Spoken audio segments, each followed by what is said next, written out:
تبارك الذي جعل في السماء بروجا وجعل فيها سراجا وقمرا منيرا وهو الذي جعل الليل والنهار خلفة لمن أراد أن يذكر أو أراد شكورا وعباد الرحمن الذين يمشون على الأرض هونا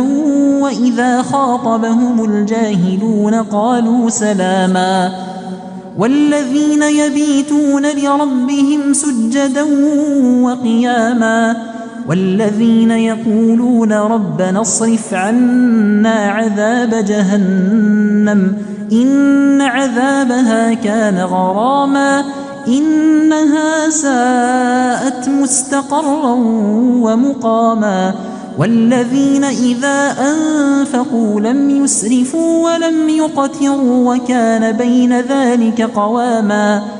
والذين لا يدعون مع الله إلها آخر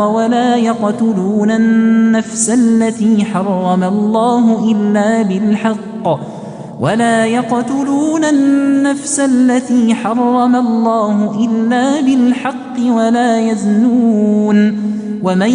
يفعل ذلك يلقى أثاما يضاعف له العذاب يوم القيامة ويخلد فيه مهانا إلا من تاب وآمن وعمل عملا صالحا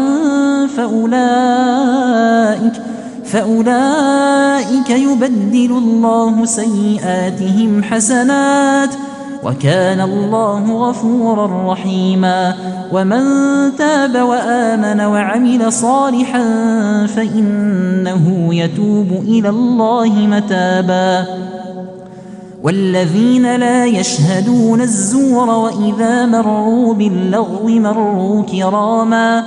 والذين إذا ذكروا بآيات ربهم لم يخروا عليها صما وعميانا والذين يقولون ربنا هب لنا من أزواجنا وذرياتنا قرة أعين